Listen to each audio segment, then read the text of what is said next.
The diner sat at the edge of a dusty highway, a place where truckers, bikers, and locals crossed paths every evening. Neon lights flickered over the windows, buzzing faintly like tired insects. Inside, the air was thick with chatter, clinking dishes, and the smell of burnt coffee that had been sitting too long on the warmer. The waitstaff darted between tables, struggling to keep up with the dinner rush. It was just another Friday night, until she walked in. Emily pushed open the door quietly, the little bell above it jingling. Her boots were scuffed, her jeans a bit worn, and her leather jacket hung loosely over her shoulders. A patch on the back caught a few glances. Road Serpents, a name that made even seasoned regulars straighten up a little. But Emily didn't carry herself like trouble. She was calm, gentle even, one hand instinctively resting on her pregnant belly as she made her way toward a booth in the corner. She sat down carefully, trying to ease her back against the booth's torn cushion. Her eyes scanned the room, searching for a waiter. After a few minutes, she raised her hand politely and caught the attention of Greg, a young waiter who'd been working double shifts all week. He was tired, stressed, and not in the mood for more customers, especially ones who looked like they couldn't tip well. "Can I get some water, please?" Emily asked, her voice soft but weary. Greg sighed and muttered under his breath, Yeah, I'll be there in a sec." He walked past her twice, serving other tables first, ignoring her quiet patience. Emily didn't complain. She just waited, her hands folded neatly on the table. Her throat was dry, the long ride in the warm evening air having drained her energy. When she finally called out again, this time a little more timidly, "Excuse me, could I please have that water now?" Greg stopped abruptly. His irritation snapped. He turned, grabbed a glass from the counter, and filled it hastily from the dispenser. But as he set it down, his movement was too sharp, too careless. The water splashed up and over the edge, spilling directly onto Emily's chest and belly. A collective gasp rippled through the diner. Forks froze mid-air. The sound of conversation stopped. Everyone saw it, the pregnant woman, her shirt soaked through, eyes wide in quiet shock.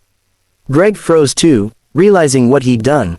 Oh no, I didn't mean," he started, his voice shaky, but the guilt was already written across his face.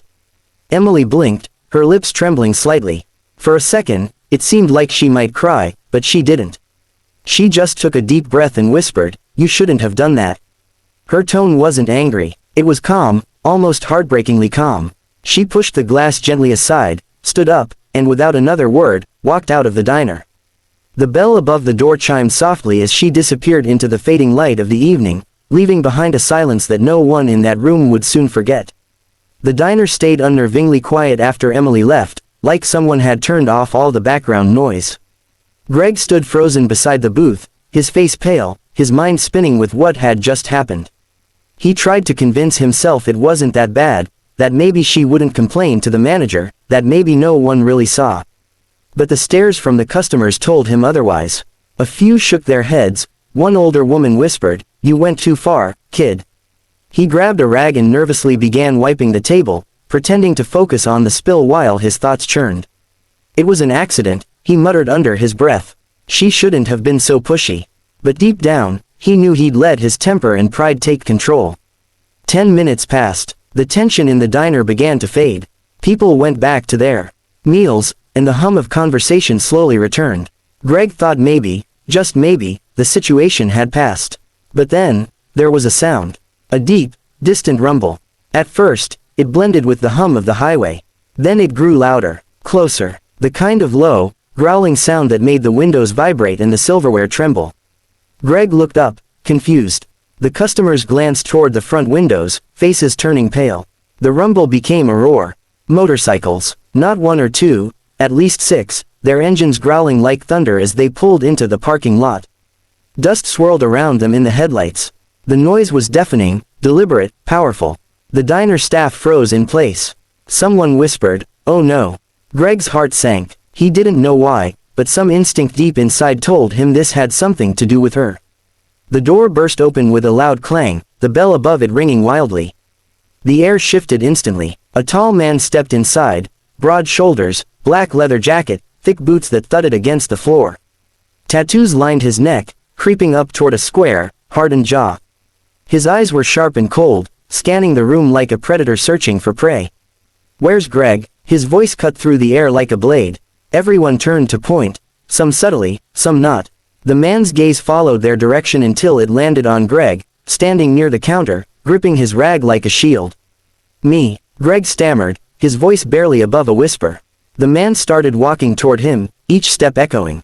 You throw water on a woman in this place. Greg's mouth went dry. I didn't mean to. It was an accident, I swear. The man stopped just a few inches away, his presence enormous, his stare unforgiving. You didn't mean to, he repeated quietly, his voice steady but terrifying. Then he leaned closer, his words cold enough to freeze blood. You didn't know she was my wife. Gasps rippled through the diner. The truth hit Greg harder than a punch. His stomach dropped. He could feel every heartbeat thudding in his ears. The other bikers closed in behind their leader, blocking every exit, their faces expressionless. In that moment, Greg realized, he hadn't just disrespected a woman. He'd disrespected the wrong woman. Greg stood frozen, every muscle locked, his mind screaming for a way out. The air in the diner was thick with fear and tension. The customers didn't move, they watched silently, afraid to breathe. The leader, Emily's husband, towered over Greg, his expression unreadable, but his eyes, those dark, dangerous eyes, spoke volumes. The door creaked open again. Everyone turned. Emily stepped back into the diner. The same woman Greg had humiliated not long ago. Her shirt was still damp, clinging to her, but her face was calm, steady, almost peaceful. The roar of the bikes outside faded as she walked in, her boots tapping lightly against the tile. Stop, she said softly. Her husband glanced over his shoulder, his jaw tightening. He disrespected you, Em, he growled. No one touches my wife. Emily walked closer, her presence commanding in a quiet, powerful way. He didn't know, she said. He made a mistake. Her husband shook his head. That's not how respect works. Respect, she said, meeting his eyes, isn't about fear. It's about understanding. If you scare every man who's rude to a woman, you'll never stop fighting. The tension in the room deepened. Her husband's hands balled into fists, not from anger at her, but from the battle between pride and reason. The other bikers waited silently, their leader's next move hanging in the air. Greg's lips quivered. I'm so sorry, he blurted out, voice cracking. I didn't know she was with anyone. I didn't mean to. Emily interrupted softly, that shouldn't matter. Those words hit Greg harder than her husband's glare. She looked at him, not with anger, but with something far more painful, disappointment. You should treat everyone with kindness, she said. You don't need to know their story to show respect. For a long moment, no one spoke. The room seemed to hold its breath. Then her husband stepped closer to Greg again. His hand shot out, fast, but instead of hitting him, he grabbed Greg by the collar and pulled him close. Greg flinched, his eyes squeezing shut. Her husband's voice was low and steady. Next time you think about raising your voice or hand to someone, remember this moment. You never know who you're dealing with, or who might walk back through that door.